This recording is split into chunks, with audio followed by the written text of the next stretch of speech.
Hey, good evening. If I could, I'll call the Pump Storage Advisory Committee meeting to order. If we have a quorum, we could just take a moment of reflection.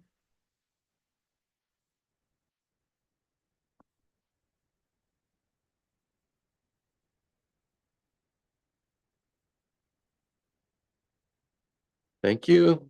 Does anyone have any disclosure of pecuniary interests or no? Okay.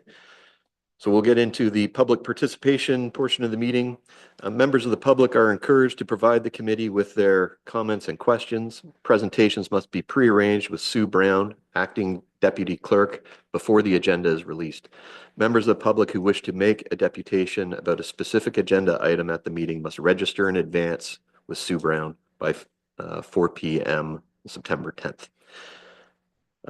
Do we have any presentations or deputations? We do not. Okay. Again, I would encourage the public and all 6 people watching to participate in this. We want to hear from people. Okay, approval of the minutes.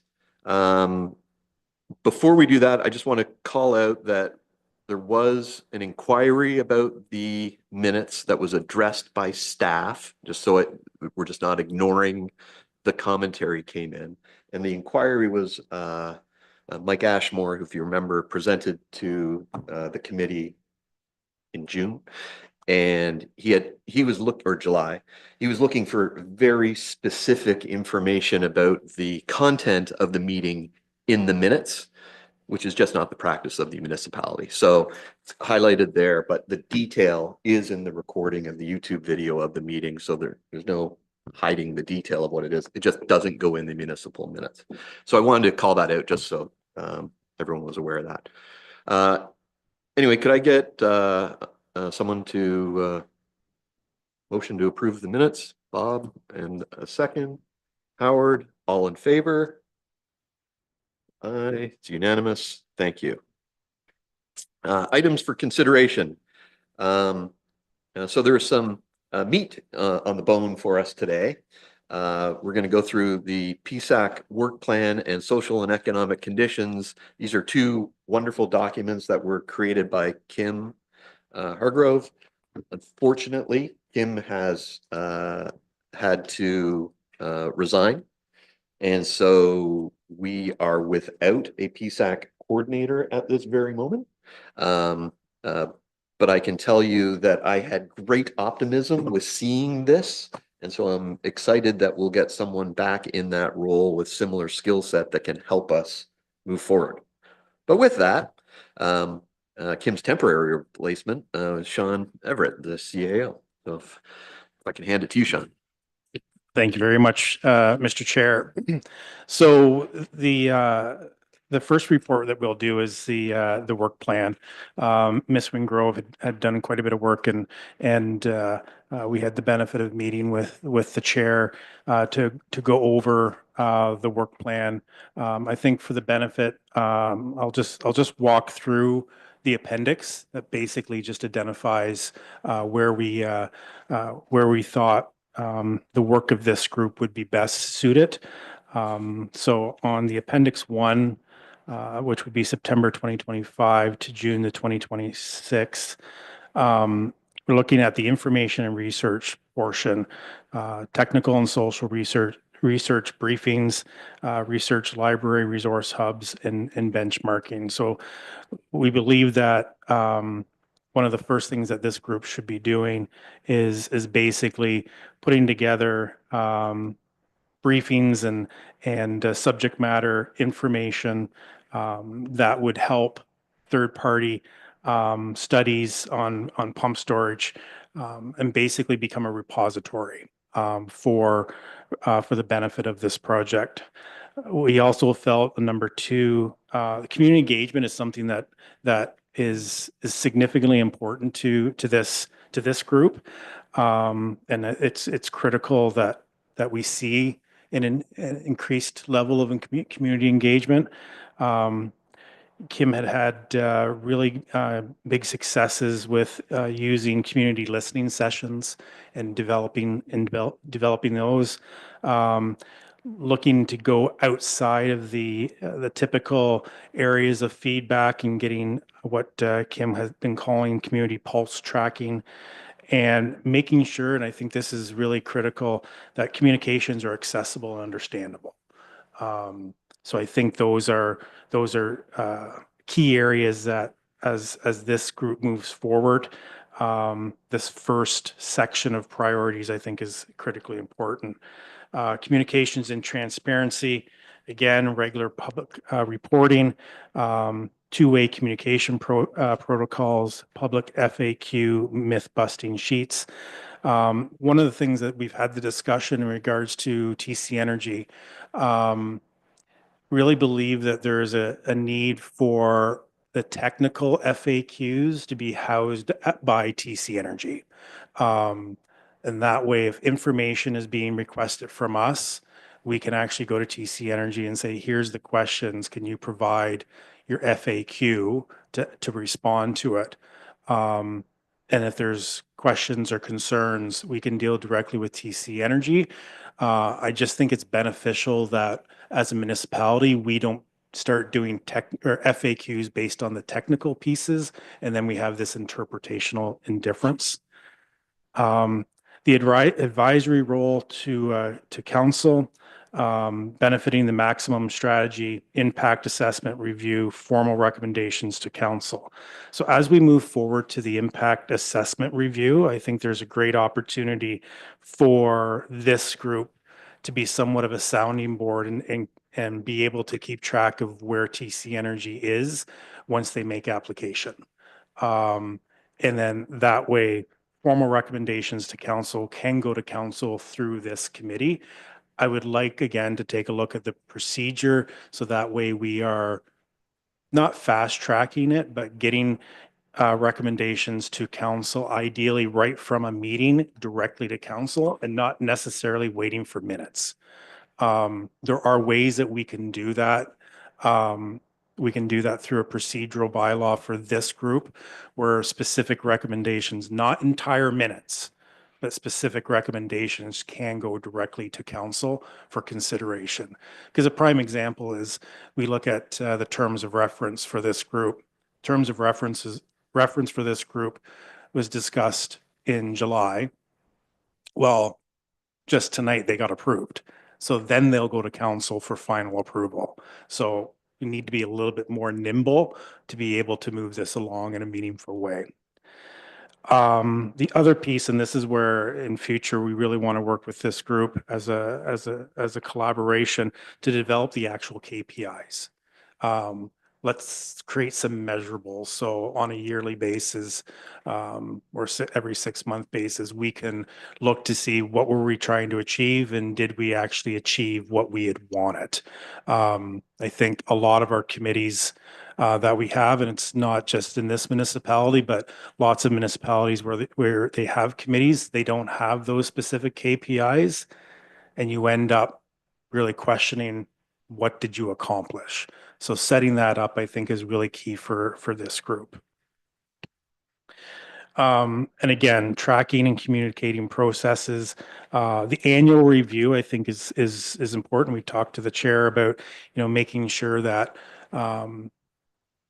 that reviews and updates are provided to council, and that formal reporting is done to council as well, just so they're, again, we're getting the committee out in front, just another opportunity for community engagement.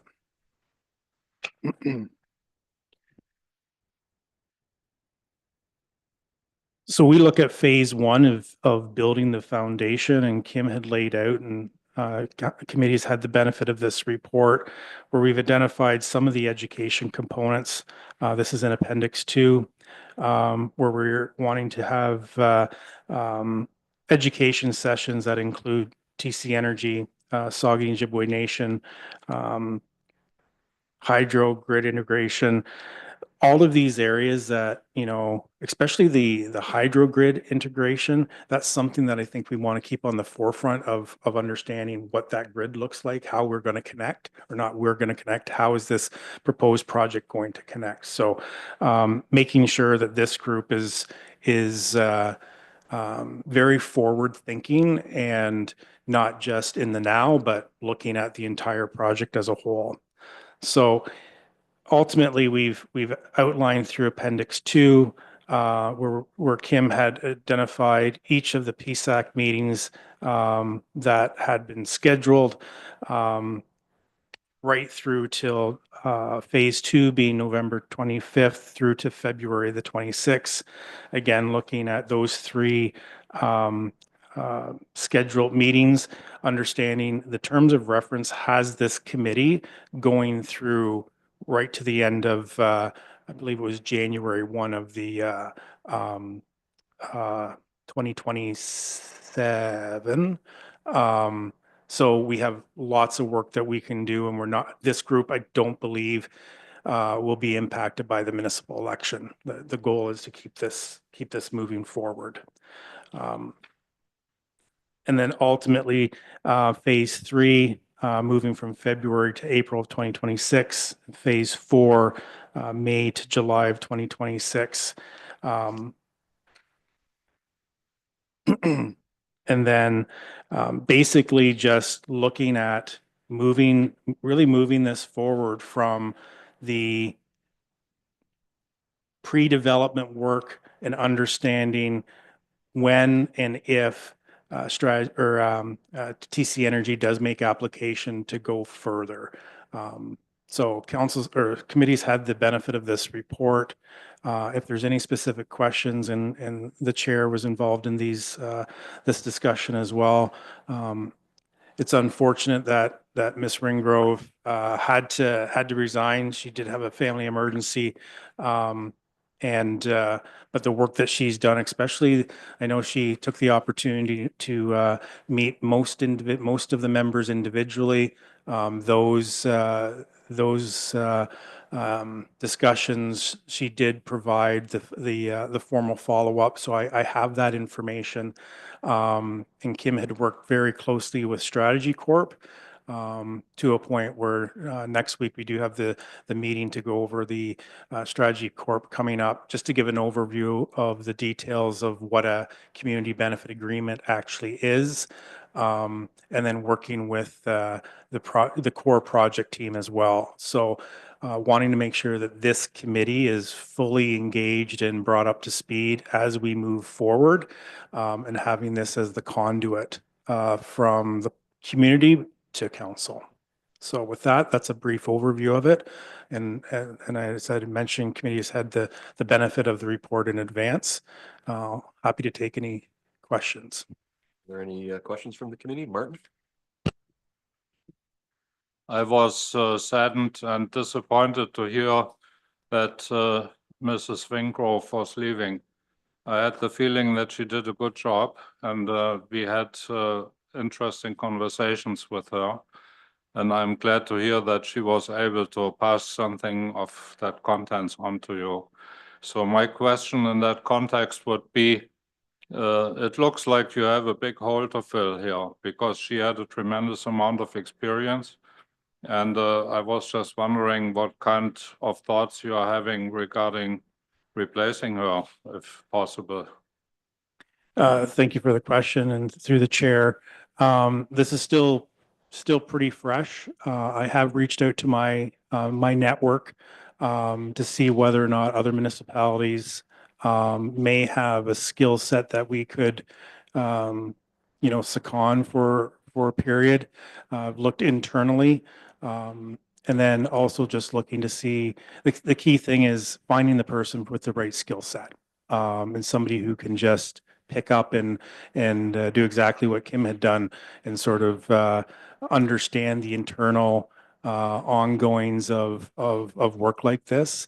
It's going to be extremely difficult to find somebody like that, but I can guarantee that from a recruitment process, we're not looking, and I refuse just to fill the space with a body.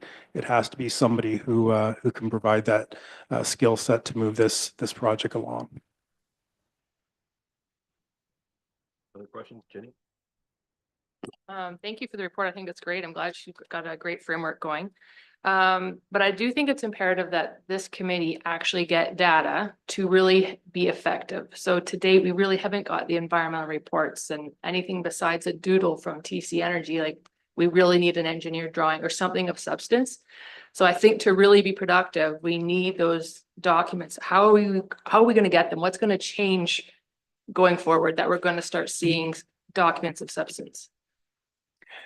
Through Mr. Chair, I think keeping the scope and the reality with what this committee will be available to see and the time when that information would be available. We have to remember that an application, a formal application, has not been made. So a doodle is really all you have. No, like the reality is, once an application is made, those agencies will then determine what studies are actually required. So, like, I think it's a really good opportunity, not only for this council, but the public to understand there are a number of studies that will not have been even undertaken yet, just because the application process will clearly dictate what those studies are. I do know that there's information being developed, creating baselines, but even the design, and this is from what I understand, even the design, if you go to TC Energy's office and you can see what they're proposing, which is significantly different than what they proposed 5 years ago, is still not an approved design. So I think in fairness to TC Energy, once TC Energy actually has a project that's being applied for, and through Kim and myself in the discussions that we've had with TC Energy, we want to make sure that we understand what those studies, first of all, what are we anticipating for studies to be required? And then once TC Energy understands what the studies are, we want to make sure that that information is provided. And when we talk about the second report that on today's agenda, that was from a municipal perspective, looking at chances are the application wouldn't identify a socioeconomic readiness study. So why wait? And why wait to see if it is within that scope? So that's something that we just took the opportunity to say, can we start this one? Because we're not quite sure if it would get covered. And quite frankly, and I've said this to a number of people, that socioeconomic readiness report, in my opinion, should have been done about 5 years ago. But I have to also remind myself that, there hasn't been an application made yet. And for quite some time, I don't know if there was much work being done on this project until relatively recently. So should have been done early, the socioeconomic readiness. However, we need to get on it ASAP. But as far as, this committee having access to data, I will say the data to date is very limited, at best. So I just want to point out, like, if our deadlines are here and their reports are down here, like, I think we need to be able to match them to work with these guidelines that Kim gave us. Like, if we're trying to get to that goal of June 26, I just don't know if we're going to have that to get there. I think that's great. I'd like to get there, but I just don't see that lining up just yet. So I think we kind of have to be real with the plan, really. through Mr. Chair, I guess the other piece that keep in mind, even TC Energy, I think, is their their date for making application, I think, is pretty fluid right now as well. Like I know a lot of the pre-development work that's being done to even see if like is this a project? I think making that application, I will be the first one to say us setting a June 2026 deadline, I don't think means a whole lot to them getting forced to making an application. Yeah. There are other questions from the committee? Thanks, Doug. Maybe not a question along the comment. I think, personal comment, maybe I don't say that it represents the entire committee, but it just seems that we've been here for a year now, and it's it's a hurry up and wait sort of situation, and that gets a bit frustrating. I'm not sure. I realize and appreciate what you're saying is that no formal application has been submitted by TC, and until that happens, it's very difficult to even imagine what may be coming forward. But I guess.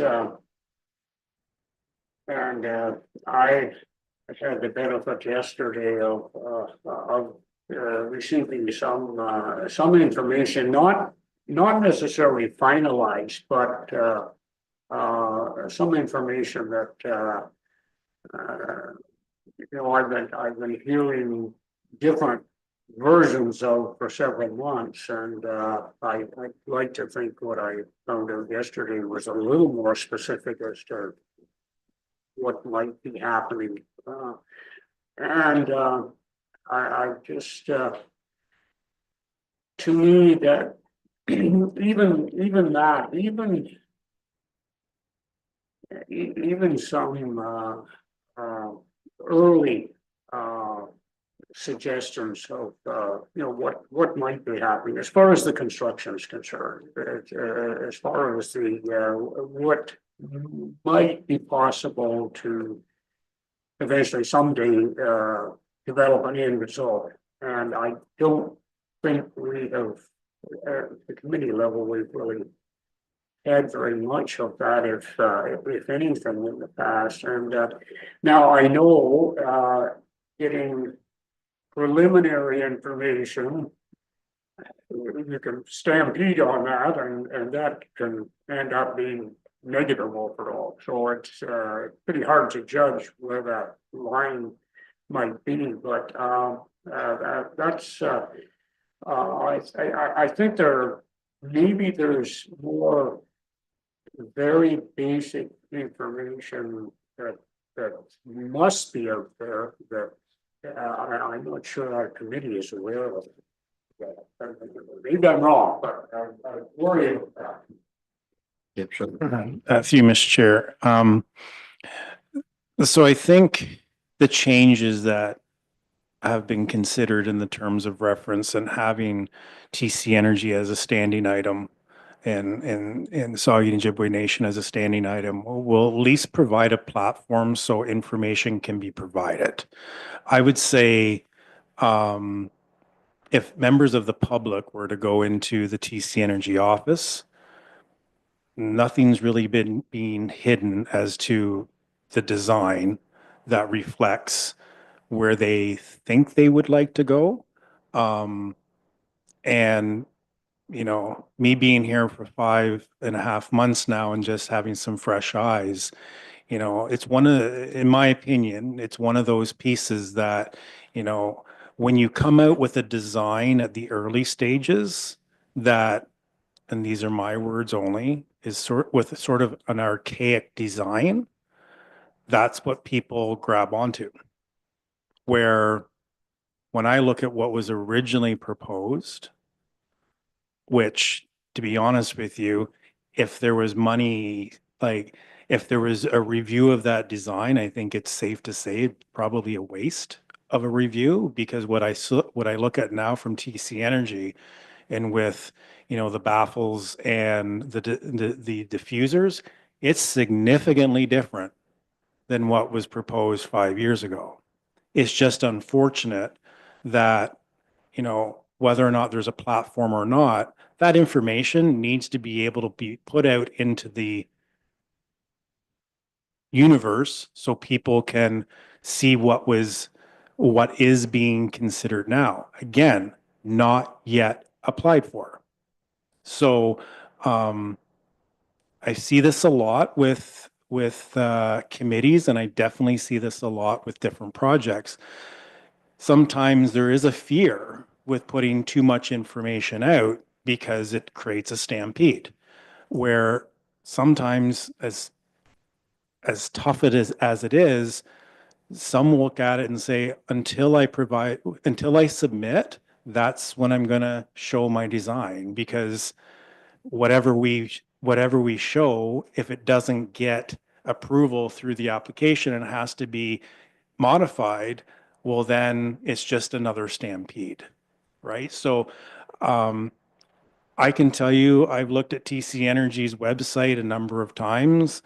Anybody who is interested in what is being proposed or what is being considered as a proposed project, it's easy to find. I've yet to find anything that they're hiding from that perspective, or quite frankly, any perspective yet. So I think having them have a platform at this, which they would never have had before, it gives them a platform that they can provide, and the way that the terms of reference are laid out. If committee members have questions, the committee members can pose those questions in advance. So when TC Energy or Saugeen Ojibwe Nation come, they have the opportunity to be prepared to provide the response at the next meeting. So I think with those mechanisms, and I will stress, for those people who want to go and look at up-to-date information, it's on TC Energy's website. And even I can find it, so it can't be that hard. So yeah, so I think that's that availability is there for most people. Any other comments? Yep, Shirley? Thank you, Mr. Chair.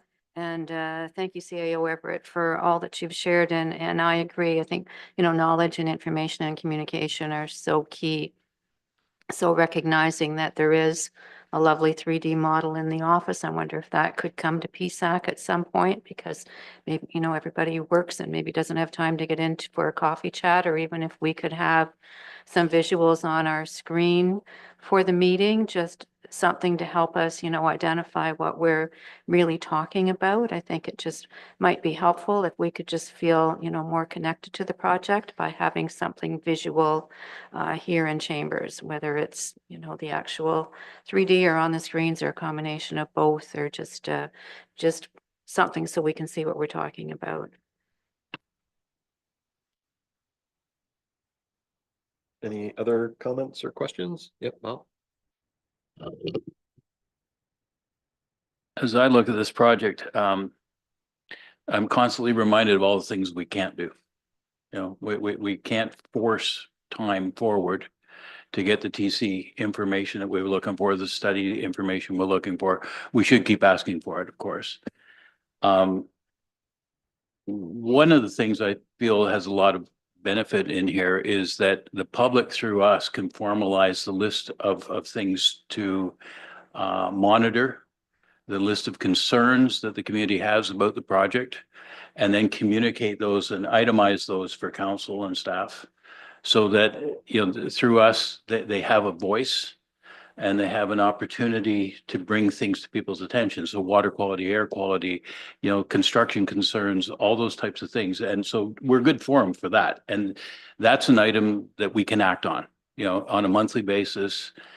We have an opportunity to create that information in a public forum, disseminate it to the whole municipality and to council. So that's good. In change management, I'm looking at this as if it's going to happen, this gives us plenty of time to get ready. So to Deputy Mayor's comment, having updates from TC on the design and the timelines, more importantly, if this were to go forward, there's all kinds of things that take time, concurrent timelines for, getting industrial land ready or infrastructure improvements or whatever that is. And then, the mutual benefit agreement as well. So regular updates to the community gets people thinking about what would this look like if it's to happen. Things that we don't know, from, Ontario Hydro and the government agencies, the need and, the need for the province to have this or not is still grinding along, but obviously they haven't, quite hit a stop sign. It's a process we don't control. We have no real idea of how quickly or slowly they're going to work on that. But I think we all have a sense that we're probably going to use a lot more hydro in the future than we do today. And then, beyond my expertise, how does it fit the grid? And what are their plans for it and all that type of stuff. So as that comes to us, of course, we disseminate that to the public as well, right? And let them know what's coming up and what the alternatives are. So if you didn't say yes to this, what does the grid look like? And again, I look forward to seeing that information. The TCE SON agreement and working relationship. And, this is something that was new to me. It wasn't a total surprise, of course, but you're looking at going, okay, are we privy to that information? Or do we simply get the announcement at some point, hey, we're in agreement and we're going to go ahead together as partners? Again, that's public information that as soon as we get it, it'd be nice to share that with the public and let them know. So I like the transparency of what we're doing, but it sure feels like we're going forward, with a blindfold and one arm tied behind our back. So when the public comes in and they tell us their concerns, I think developing that list is one thing that's really, solid. We can do that. And we're the perfect forum, it feels to me, for that to happen, other than presentations to council, but we're, set up to sort of handle that on behalf of council to some degree. So coming up with the itemized list of the concerns of the public is a big deal. The hard part in this is in private conversations with people, I sense opportunity. But we have yet to have anyone come in and I represent the Chamber of Commerce as much as anything else. I look for opportunity in things like this, and that's a lot of money to spend in the municipality. What's the impact? So, the idea of, do we have enough workers? Do we have enough space? All those types of things. And if it wasn't this project, it'd probably be some other project, and then we got the affected demographics on the community because we're an older community, and, where do the jobs come from? All of those things are things to be explored, but we are hearing the concerns and possibly the negative. Be nice to hear some of the positive as well. If the community out there wants to bring us something that says, we're looking forward to it, we support the project because we think it'll produce X number of jobs or X amount of money in the community, that'd be great. I think helping the public understand what the project is and getting ready for future opportunity is a big part of what we do just by existing and just by providing the forum. So I share those comments. Yeah. Any other comments or questions? So if I could, to me, the one thing that the work plan needs is a timeline and a detailed one that goes somewhere beyond June of 2026. Like, what is the project timeline today? When does TC think they're submitting? Nothing's fixed in stone. It's just a timeline. We don't have anything that's working from that. I don't know when trucks start running down the road. I don't know if that's 2026, 27, 28. I don't know. I think TCE does. And I think they can help provide us with at least a guideline timeline that this work can make sure, A, that it meets the timeline, because it doesn't help us if we're 6 months late, but it also may challenge us to prioritize different things first, depending on what the status is. And so I think as part of this, I think we need to have that timeline that goes sort of over top. So we just know where we are in the process. Thank you for that. And I can tell you that from a internal staff, we are currently and have been working with TC Energy executives in creating a core project team. And those are the details that we're trying to get a better understanding of. The communication relationship is very good right now. So next week we are meeting as a core project team. Once we have that information, this is the group that we will be sharing that with. I think, again, using this platform and using the fact that TC Energy would have a standing item on, those are questions that we can pose right away. So that way, you know, ideally, when TC Energy comes for the first time, we have a list of, you know, what about schedule? What is the anticipated time frame? I think that is a really good start. And being able to get that sharing of information just on a monthly basis. All right, with that, if we could move on to the social and economic conditions assessment.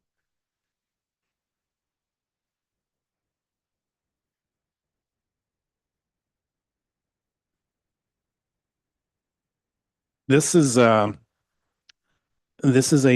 report that I had started drafting and made a request, and this was really with the benefit of on a every month base. I am meeting with staff from the municipality of Kincardine, who are also going through a similar process, however, with Bruce C and that nuclear reactor project. Kincardine has the benefit of having that long-standing Bruce Power project within their municipality, so they are a wealth of information. And one of the things I garnered from the initial discussion, because I just asked, like, what are the things that we should be doing to prepare ourselves that, you know, Kincardine maybe back in the 70s didn't do? And this concept of whether you call it a community readiness study or what we're referring to the social economic conditions assessment, that's something that we need to do right away. Because what this does, to Member Peel's point, it really identifies where our strengths are, where our weaknesses are. That study would get into, like, what are the potential transportation routes that we're looking at for heavy equipment. It's also bringing the county on board, because chances are the majority of these roads that are going to be used are either MTO, provincial highways, or county roads. A lot of them, like, there won't be a lot of municipal roads. But that being said, we want to make sure that Grey County and MTO are heavily involved in this, because the last thing I want to see is, you know, Grey County, who we fund as a participating member, I would hate to see them in 3 years do a capital rebuild of a road that essentially 4 years later is going to get beat up by traffic. So having all of that in place, also understanding our demographic, but also understanding the lifespan of this project. If this project was to move forward, this project during construction will be the biggest percentage of the workforce. Once the proposed project is completed, the numbers that I've been hearing for that to be operational is like 30 people, right? What an opportunity to have attainable housing built. And I'll use the example of Whistler. In my previous position, one of the key portfolios in my position was attainable housing. And everybody was saying, Whistler had it figured out. They've got all this attainable housing and workforce housing, use the Whistler model. The Whistler model was the Olympics. All that attainable housing was the athletes' village. So it's not brain surgery. They just benefited from a federal influx of money. This is something that the municipality could also benefit from, where potential partnerships, build some housing for the workforce. When the workforce leaves, you actually have some housing. So there's lots of opportunities, but everything from what kind of industry needs to have support for this proposed project. And I'll use Saugeen Shores as an example. Saugeen Shores has seen a significant amount of, businesses that are related to Bruce Power, especially the Bruce C project. They're not really industry. A lot of them are storefronts, like Rolls-Royce. They're doing a lot of the work for the reactor stuff. Well, you hear Rolls-Royce and you think, oh, there's a Rolls-Royce dealership. It's not a Rolls-Royce dealership. It's the engineering portion, right? But there's all of this,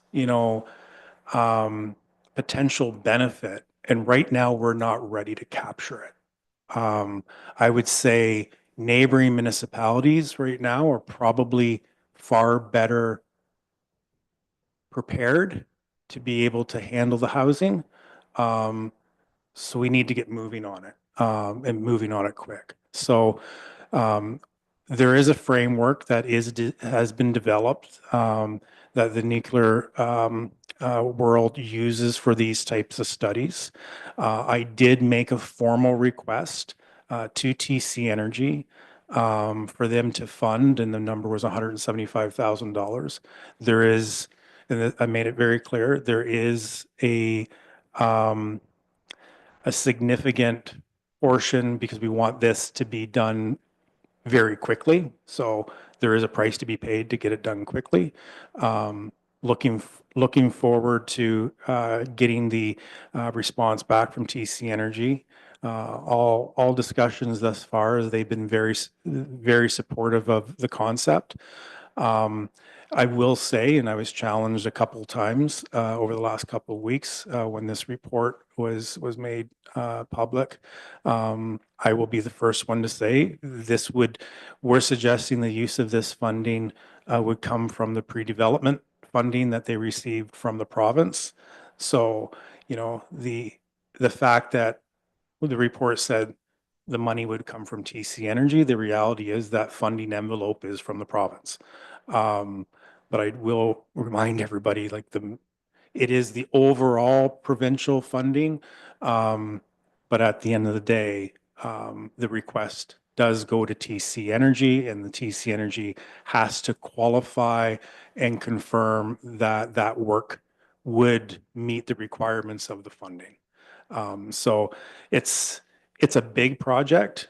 I will also say that a project like this does not just benefit TC Energy, and it just does not benefit the municipality. This would be a public document. Every industry, every existing business, the county, the municipality, MTO, basically most ministries would benefit from this work being done, because it would give us a snapshot of what we need to be doing in the very near future to be prepared if this project was to move forward. And I believe that this type of study may not fall into that group of studies that would be required for the formal application. But I do believe it's something that we need to be considering, have a third party consultant do it. It would take a specific skill set of a consulting firm to do. And it would set us up to at least understand where our strengths are, where our weaknesses are, and give opportunities for local stakeholders to maybe fill the gaps as well. So that's an overview of the reason why I made that request to TC Energy, and look to the chair if there's any questions. Be happy to try to answer. Has TC Energy responded to your letter? Have No. not received formal, however, had a number of discussions, just getting into the details. And like I say, everything that we've talked about has been very positive. Is the intent to use a new engineering firm, or is it inside the scope of Ainley or Strategy Corp that we know of? No, the intention would be we would, and Kim had a lot of the work done of, we would do a formal request for proposal and open it up to all bidders with very clear expectations of qualifications, experience, just so we know what the potential bidders, we want to make sure that they would be well suited for that project and in agreement to a fairly expedited timeframe. Are there any questions? Yes, Shirley? Thank you, Mr. Chair. And just one question for our CAO, Sean. In an ideal world, what would you be hoping for in terms of a timeline for this? When would you like to see it completed? Realistically, I would say we would be really knocking it out of the park if we were done by July of 2026. That would be really pushing it. Because the one thing that we would really want to make sure as well is we have a really strong communication plan so that we're engaging the public as well. So the way we sort of envisioned it, it's a single consultant. However, have the ability for that consultant to subcontract certain elements of the projects, just so multiple consultants could be moving this thing along, with one being sort of the lead. Yeah, Shirley? Thank you, Mr. Chair. Follow up if I may. So, so we'll go with that then, July. So CAO Everett, how do you see that relationship then between this project and the CBA framework? Will they work in conjunction with each other, or does this need to be completed first before we talk about a community benefit agreement? Honestly, I think they can be moving forward concurrently. Because ultimately, the first round of a community benefit agreement or bylaw doesn't necessarily get into the fine details. And this here also, a lot of this information coming from a study like this isn't necessarily always at the responsibility of the municipality. So I think these two projects, I have no concerns with these two going concurrently.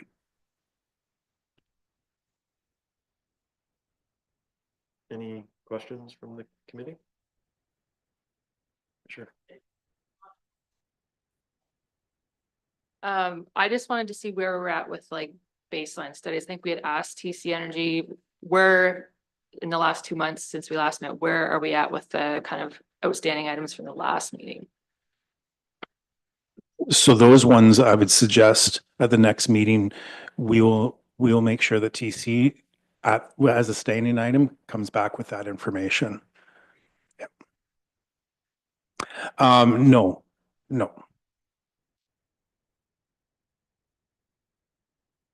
Other questions or comments? Nope. Okay. So your expectation would be you'll hear from TCE formally, sometime during September. And then what's the timeline to get a qualified person or company in doing that work and then getting to work? So our process alone, and because this is a pretty fine type of work, I would say within a month and a half to 2 months, we could go through the RFP, evaluation, and award. Just because it's pretty specific skill set, and it's not typical engineering work. So I think there's a couple of handfuls of consultants out there that could be qualified. I think there's probably a handful that will be really qualified. Yeah. So I think it'd be a relatively smooth process. But qualified and engaged before the end of the year. Yes. Yeah, okay. All right, with that, we'll move on to committee inquiries. So is there any thing that the committee members would like to raise? Always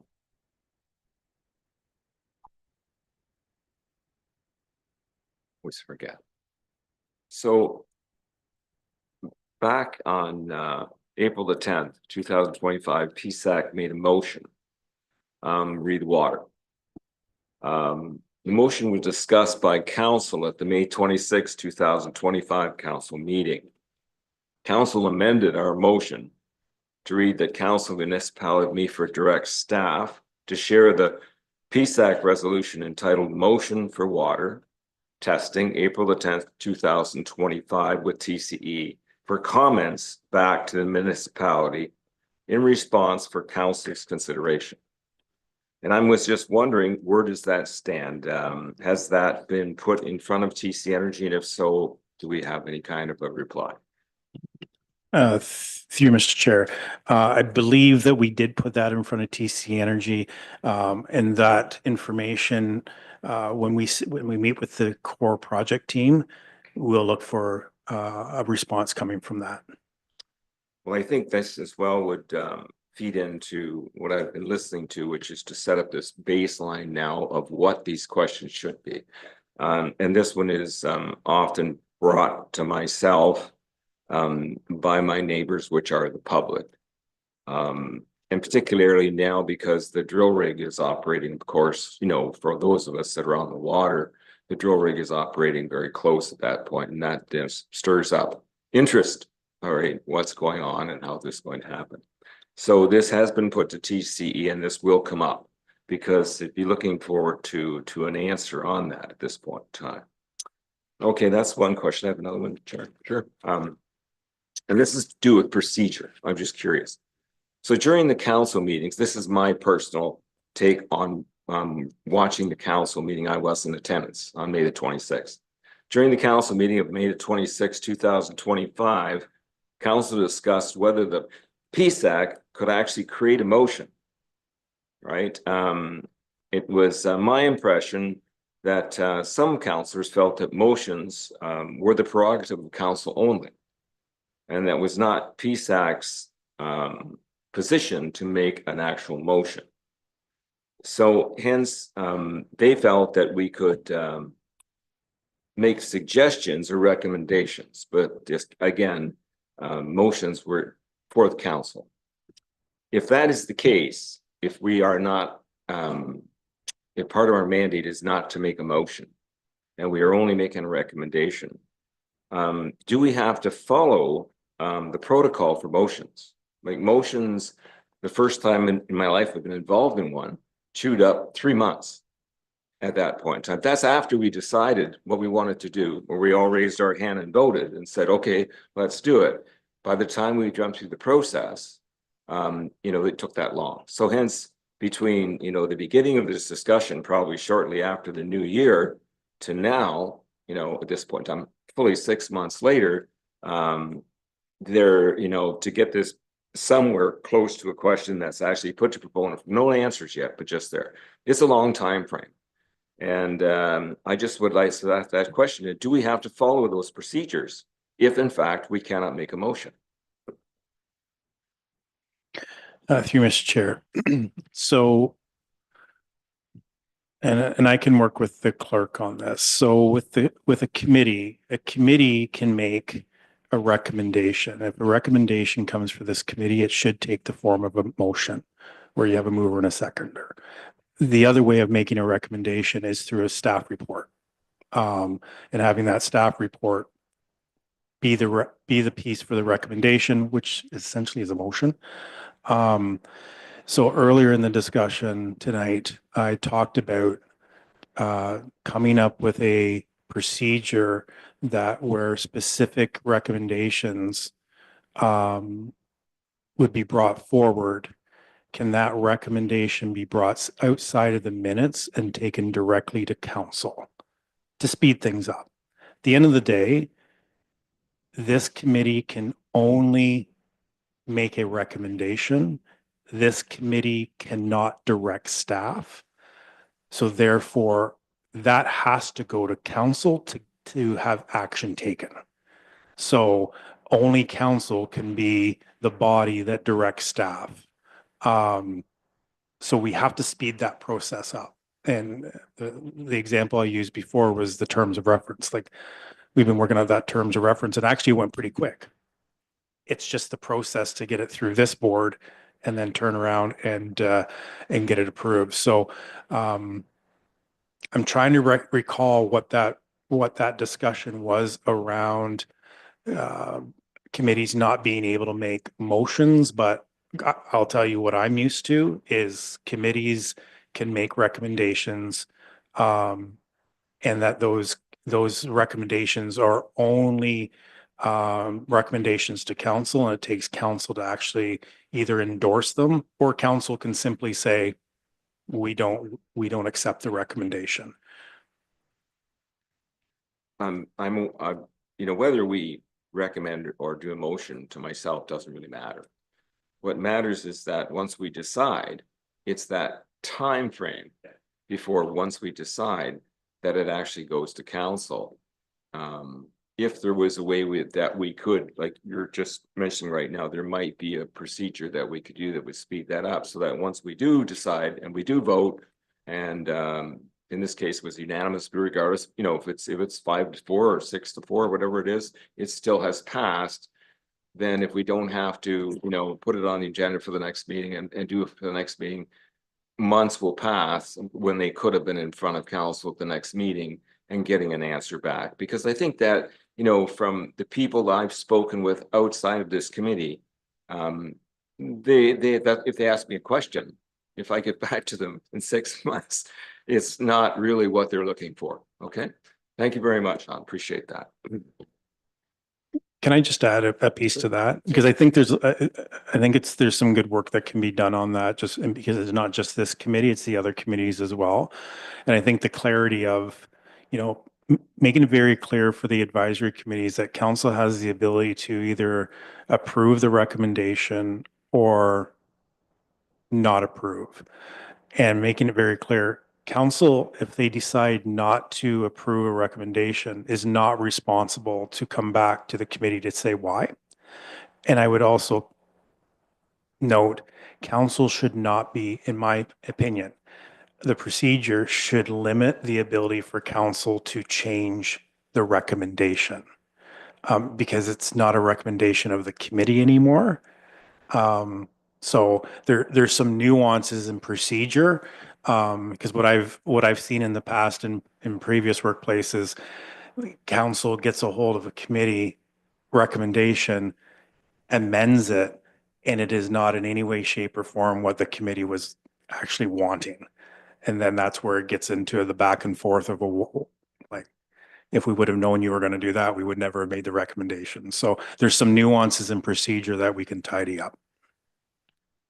I should add that my view is the coordinator's role is to help advocate with us and Sean to council, so that the intent of what we're trying to do, because we're just a bunch of citizens that are trying to figure this out. The intent of what we're doing is really important. And the discussion that I saw with council didn't really question the wording of so much of what we were asking for. It was procedural around it, right? And so I say let council figure out the procedure stuff, but it needs to go faster for us. It's real. Yes, Jen. And on that note, just for clarity, so if we were to make a recommendation, so as Mr. Greenfield or Deputy Mayor, are they going to, we're going to know who's taking it there, and maybe they report back so we know what happened with it, because it kind of goes into space. We just don't hear anything. Can we have kind of some process in place where at least they follow up and let us know what happened? Or so through Mr. Chair, so on the council agenda, there are items that deal with committee minutes and committee updates. Where I'd like to see any formal recommendation would show up on that committee agenda as as a standalone recommendation. And not to put council members on the spot here, what I'm used to is the council representative on that committee would speak to it. I will also say though that the procedural bylaw and Robert's rules doesn't necessarily whatever happens here, the member of council doesn't have to vote the way the committee voted. So, which causes a lot of Anger, sorry. yeah, Yeah. yeah. But I'm just, I'm not putting a procedural training course on right now, Yeah. but these are the things that I've lived where, you know, because that member of council is sitting as a counselor, they're not sitting as the councilor representative on the committee in that forum. So, yeah. With the new terms of reference and our member councilors being voting members of the committee, does that change that answer? If they voted aye here and No. Good, okay.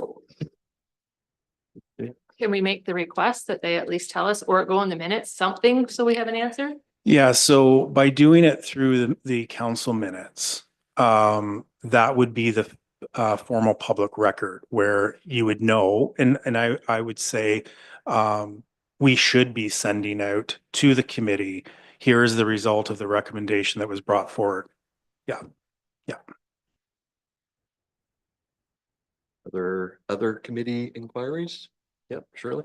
Thank you, Mr. Chair. And not really an inquiry, but I just wanted to share that yesterday morning, Councillor Greenfield and CAO Everett and myself and a couple of other staff members had the privilege of taking a trip out to the drilling site, the barge as we typically call it. We were guided by representatives from TC and from SON and from WSP as the safety custodian for this project. And the purpose of the visit was to get an understanding of the safety measures and safeguards that are in place for this particular project. And it was really a valuable experience for us because we got just pretty close to the barge and we could see where the piping was going into the bay to bring out the sampling, and we got a sense of distance from the shore where the diffusers might be placed if that particular site turns out to be the one that is chosen. So it was a really interesting day, and I just wanted everyone on the committee to know that that trip had happened. And if you have any questions, please let us know. You didn't get on the barge, it was No. just in around it? No, Mr. Chair, we were not on the barge. We were just in a boat that circled around the barge. And I have some photos if anybody wants to see the photos. Yes, Jenny? I know in the notes here too, they talked about a plan to maybe visit a site with TC. Is it possible that members of this committee see it, so we are able to also kind of add that to our knowledge base of what's going on at an actual pump storage facility? Through Mr. Chair, I can let council or the committee know that the formal request and the discussions I've had have been members of council as well as potential PSAC committee members as well as potential media. One of the things that, and again, I don't want to talk procedure, but in working with our integrity commissioner, being able to go on a site visit like this is somewhat problematic. Having more than a quorum, having a quorum or having a quorum of council in one location, and that's even, you know, going on a bus to a location. When you have a quorum of council, that can be deemed a meeting of council. So I'm currently working with the integrity commissioner to see what measures can be taken to be able to meet the test. Where if challenged that the business was not being forwarded by the municipality while council was together. The site visit is easy to navigate. We just would make sure there was always less than 4 members of council in a group. But quite frankly, it's how do you get council members to the location other than taking multiple buses, which then becomes feasibly a little bit of a challenge. So we are actively working on it, and the idea of PSAC members being invited as well was included in that. But we would have to have the same consideration about PSAC members not forming a quorum. Yes. Same way. Yeah. Yeah. Okay, are there any other inquiries? Yeah, Harley? Thanks, Mr. Chair. I just wondered if I might be able to make a couple of comments about a couple of interesting things I learned yesterday morning about the boat trip, and I don't think there's anything that is confidential. I don't think I learned anything that I'm leaking, but one comment we heard was about the amount of sediment that is in the bottom of Georgian Bay. I believe they had 5 different locations for potential drilling sites.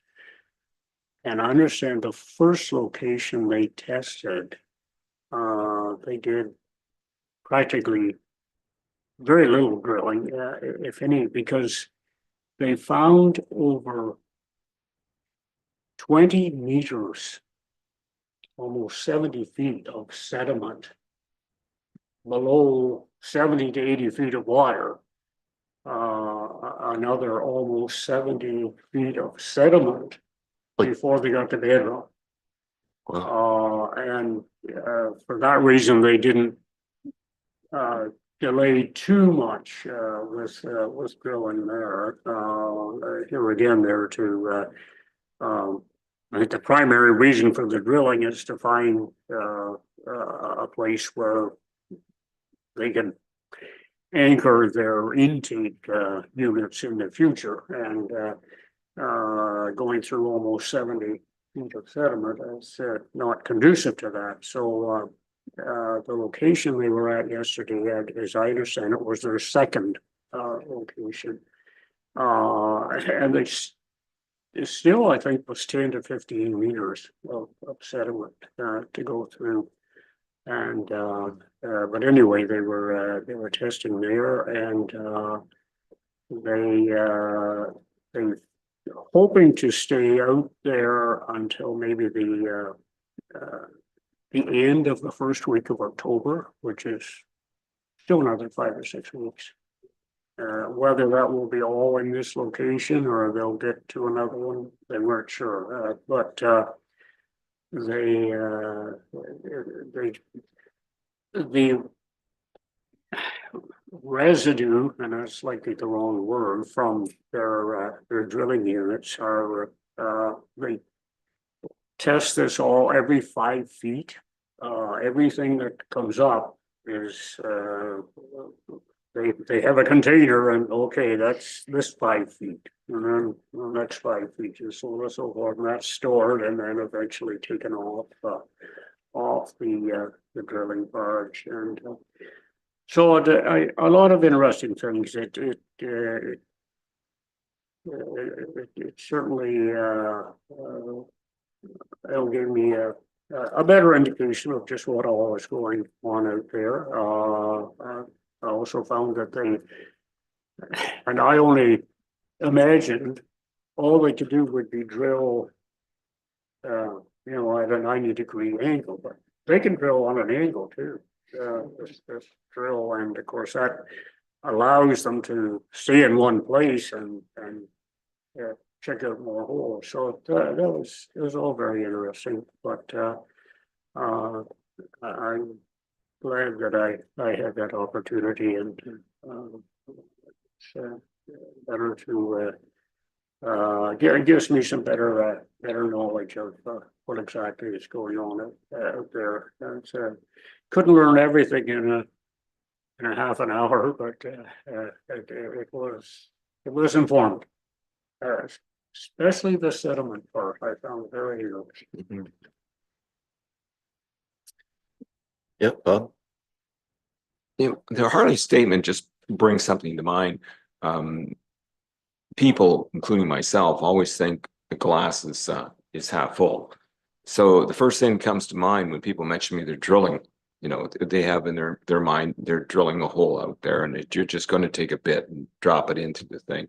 They don't understand that it's in a casement and being controlled. And what Harley's saying, that as they go, they're collecting even the material that's coming out from the casement, not just the core they're going to shoot for once they get down there.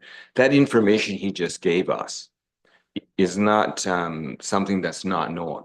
That would be helpful to come from TC Energy before the drilling starts, so that it could be brought forward as information to the First Peace Act. Because if people ask, it's quite simple. Then you can say, well, the information is on the meeting, or here we actually have a document. They're not just drilling a hole there and dumping, they're drilling fluid into the lake, right? At that point in time, they are controlling it and doing this and doing it there, because that information, I was not aware. I certainly was aware that they're drilling.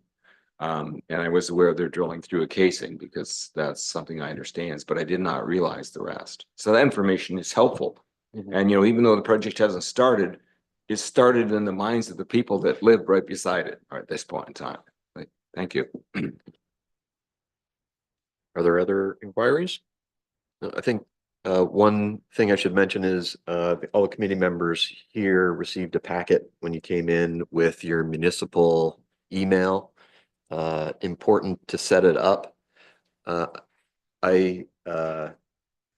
I would ask that that's the one we use going forward, sort of tomorrow on. This is really, if it's not important to you right now, it should be. This will help make your personal email not be discoverable should you ever have a lawsuit directed at us. That's good to have that protection. So we want all of our communication from the pump storage to go through that municipal email address, which you can set up now. All right, I think that's it with committee. Yep, sorry, Phil. Sorry, Mr. Chair. We are looking at the September the 18th special meeting of this committee, and I'm just wondering if we could just get a quick poll as to the individuals who would be available for that. Just want to make sure that we do have a quorum. Yeah, if you could identify if you're going to be there on the 18th. Yeah. All right, with that, we'll move to communications. So the committee will consider correspondence received from members of the public during each meeting. To share your comments, thoughts, or concerns with members of the committee, the public can send an email to pumpstorage@meaford.ca. When emails are received to this address, they'll be compiled into a correspondence list and then distributed to committee members prior to the meeting. Was there any? There was no correspondence and nothing from TCE either. Okay. I should have done this where in the agenda will the standing item for TCE, where will they exist in the meeting? So those items will be right before the communications piece. No. Yeah, okay. So that's where it'd be good. Okay. And so that will be on the agenda, at least the TCE participation will be on the agenda for our October meeting. We're holding back on SON until that conversation occurs with them. Through Mr. Mayor, the letter has been sent to SON. Okay. So we will continue to have that standing item because the offer has been provided. They are welcome. Yes. Okay. Public questions. Is there anyone from the public that may have a question? You're up. Yep. I have three short questions and one comment. I'm not going to take very long. It was mentioned earlier in the meeting that the FAQs. Who are you? Oh, I'm sorry. I'm Paul Young. I live on 25 Side Road, very close to the base. Welcome. Thank you. Got it. Anyway, the first question I had was, it was mentioned that the FAQs that may be put out for the public were going to be, this particularly the technical ones, were going to be answered by TCE. And whilst I fully agree that they are probably the most qualified to be the answerer of many of those questions, however poorly they're asked by the public, but they are also have vested interest in answering them with a certain sales pitch. And I'm wondering why we're not using some of the skill sets of Ainsley, who are an engineering firm, to potentially vet their answers for the degree of accuracy or potential greenwashing. So I would just, I'm asking why, and I'm suggesting if we're paying Ainsley to do stuff for us, I think that before those questions go live on our website at any rate, I think that they should be vetted. So that's my first question.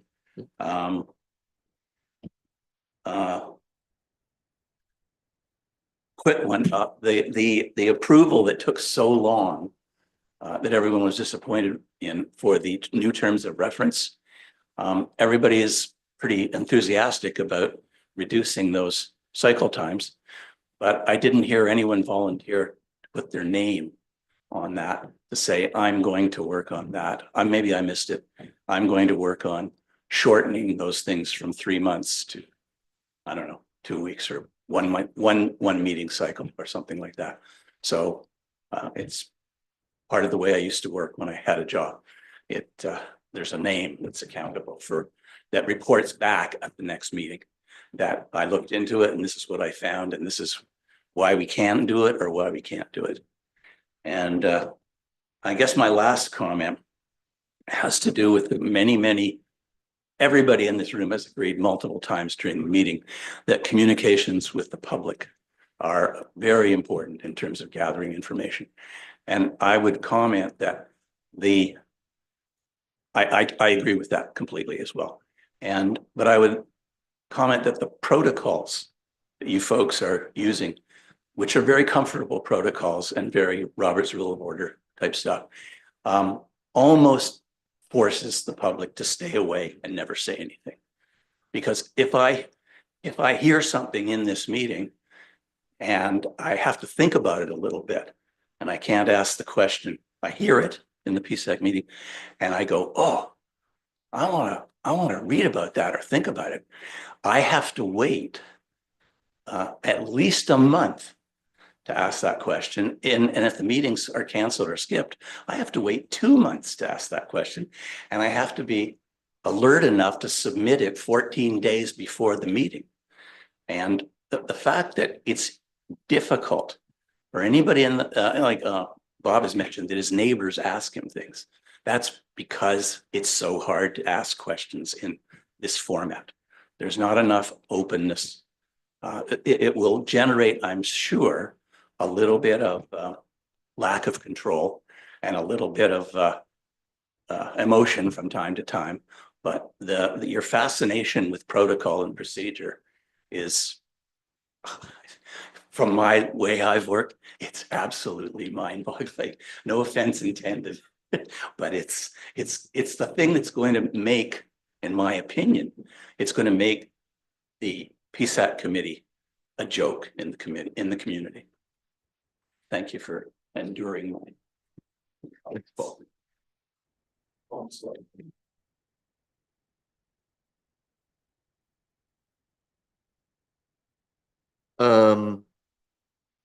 I wasn't expecting it. No, okay, good. Yeah. And I'm just practicing not giving one. Yeah. Yeah, no. Yeah. Well, I did hear that name and Sean is working on that. Yeah. So we have the CAO on it. Yeah.